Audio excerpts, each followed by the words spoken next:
Good morning, ladies and gentlemen.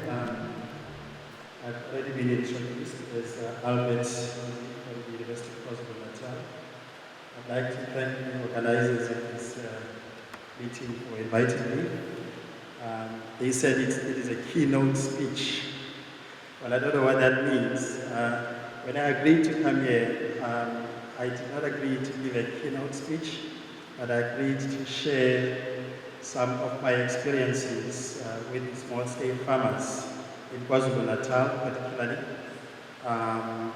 some of my research, and I'd like to thank the National Research Foundation as well as the Water Research Commission for funding some aspects of my work.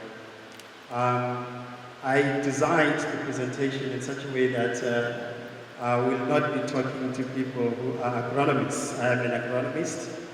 My area of specialization is seed science and technology and plant physiology. So I hope nobody is going to be upset if I give a general story of how you combine research for the purposes of rural economic development. So I'm sure people were looking at my title and they wanted to know what it means. Hopefully you will assist me to explain what my title means by the end of my presentation.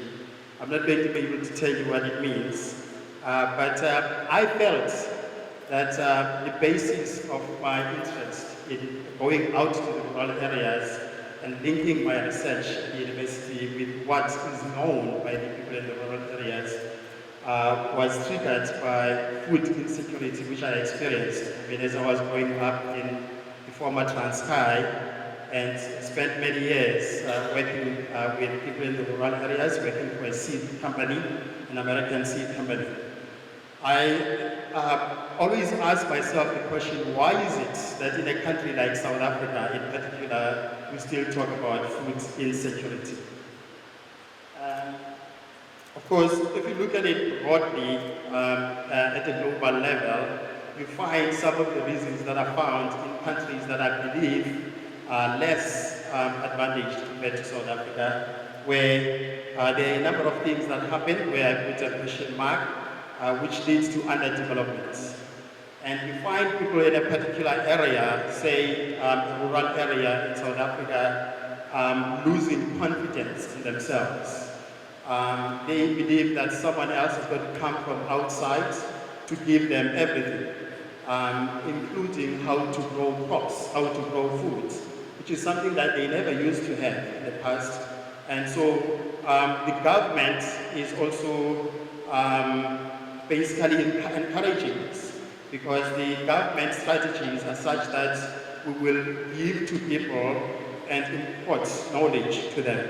And so that leads to a number of things that connect, whereby you find people not only suffering from malnutrition, but you find their children are being affected by the consequences of malnutrition, and the most important one being poor cognitive abilities. So you've got this gap between people who are poor and people who have got access to food, to the extent that the knowledge base is degenerating and more underdevelopment continues. And so this connection of things I refer to as a nexus. When South Africa finds out about South Africa, we always have people, for example, from State South Africa, asking questions about South Africans. I found it quite interesting that they are interested in what is happening in the rural areas.